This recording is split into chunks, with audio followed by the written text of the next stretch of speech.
Ito guys, may surahan agad na nagpakita. Nasa ilalim ng corals. Ayun, sapol sa mata. Simula pa lang ako na. Simula na naman ang manok na ito. Maganda ang buhay naman oh. Malaking surahan agad.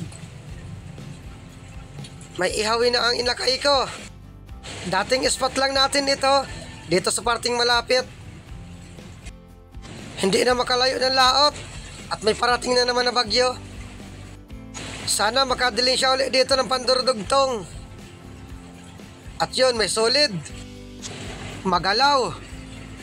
Ayun, sapol. Magalaw na ang tubig dito sa ilalim. Epekto na ito ng parating na bagyo. Bagyong Leon. Daanin ko muna itong parting buhangin na ito. Baka may danggit. Oy, snapper. Nakatalikod. Maamo. Ayun, sapol. Nakatanggal pa.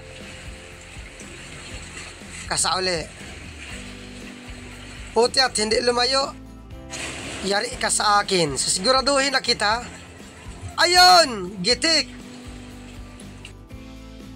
Snapper at kanuping, hindi maglalayo sa lasa. Sa presyo, pareho lang sila ng presyo. 120 ang kilo dito. Sana may magpakitang malaking kulambutan at pugita para makadire-diling siya bago magdating ang bagyo. May talagbago sa ilalim.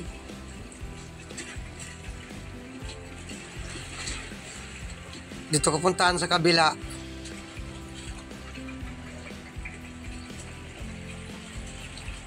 Wala dito. Walang ibang butas. Doon lang talaga. Balikan natin. Inikot ko na itong bato. Wala.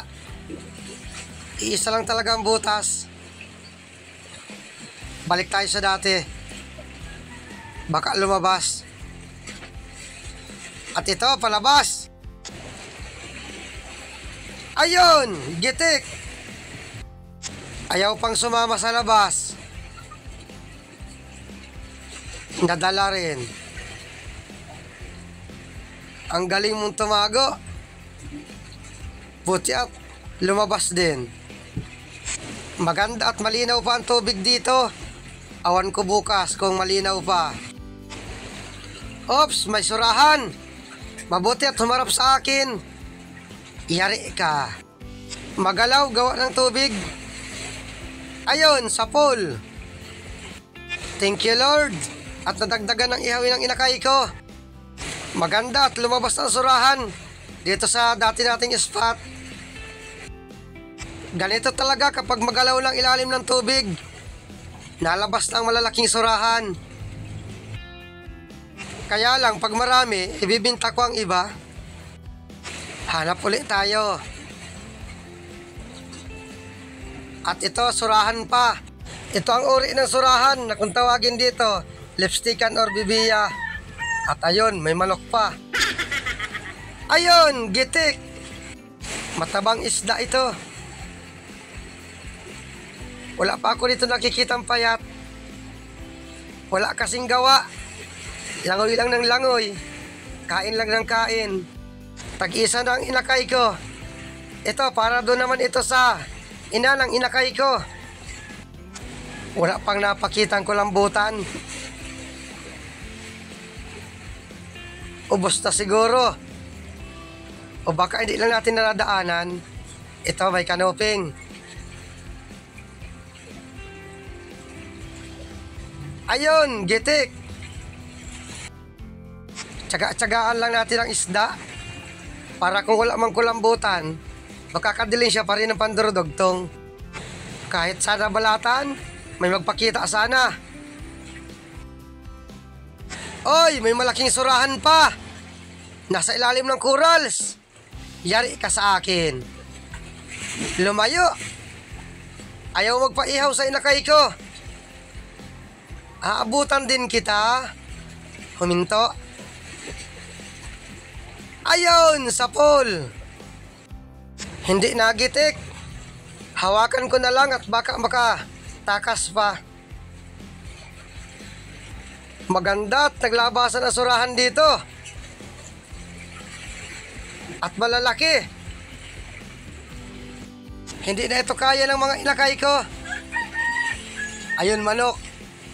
Hamal ka, manok, kaya sasama kita sa pang-iho ng inakay ko. Ito, tikwe. Maamo, parang punong din ito. Kahit sa presyo, pareho lang. Ayun, sa pool. Kaya lang, mas masarap ito sa punong. Lalo na kung ipapaksiw.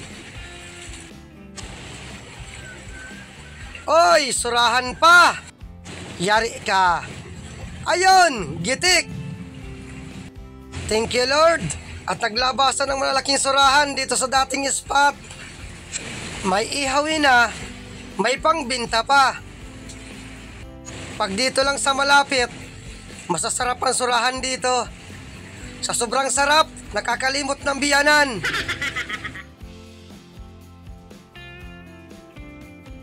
Sana meron pa. Oy, lapu-lapo. Yung isang uri ito ng lapu-lapo. Ganda ng silong sa corals. Yari ka. Ayun, sa pool. Ito ang lapu-lapong. Kahit anong luto, masarap. Lalo na at sariwa. Asin-bitsin lang, talap na. Hindi ko pa nasubukan dito na magkilaw. Awan ko, masarap din sa kinilaw. Ops, manitis. Hindi gumagalaw. Sigurado ka na sa akin? Ayun, gitik. Paksiw lang naman masarap na luto dito. Awan ko kayo kung meron kayong alam na masarap na luto. May talagbago pa. Kasauli. Buti at nagtingin ako sa parting unahan. May talagbago pa pala.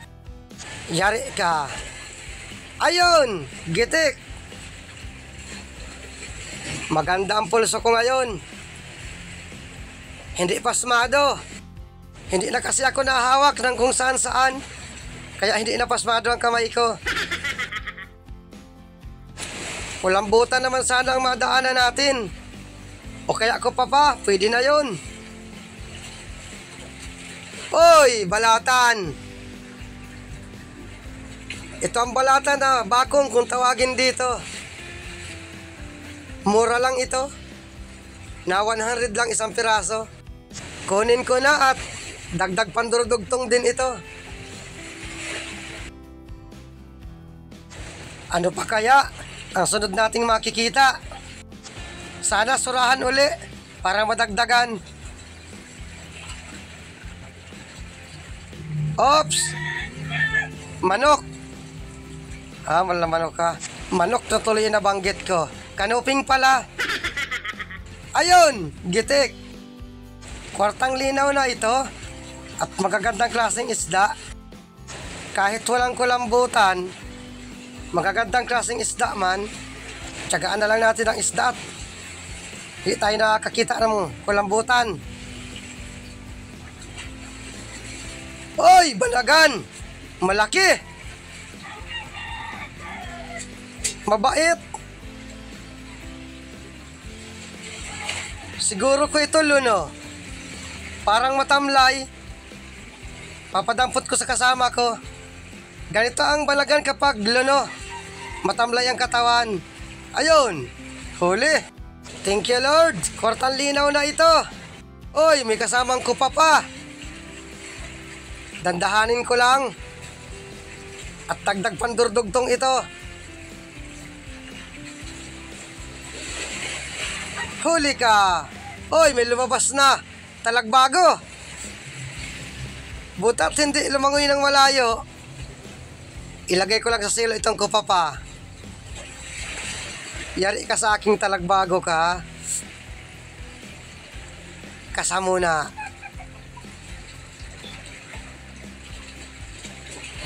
Butat hindi lumayo. Ayun, sa pool. Hamal yan. Nabulabog na mga manok. Buti at hindi nagulat. Pagdampot ko ng kupapa. At ito may kanuping pa. Ganda ng sandal sa bato. Ayun, sa pool. Pagkalipas ng bagyo, babalikan ko ang spot na ito. Baka magtabihan ang kulambutan. Hoy, manitis pa. Hindi gumagalaw. Sigurado ka na? Hindi ka na makakaligtas sa akin. Ayan, sa pool. Manitis, timbungan, or salmonite kung tawagin dito. Ito ang isdang may balbas.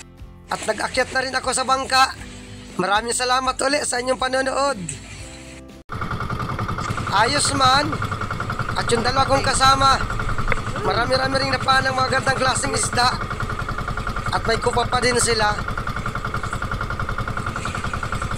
At papunta na rin kami sa pangalawang spot. Madive pa kami. Malapit lang din dito yung lilipatan namin. Sana doon makakulambutan na. Kahit pugita, pwede na yon. Hanggang dito na lang muna ang una nating dive.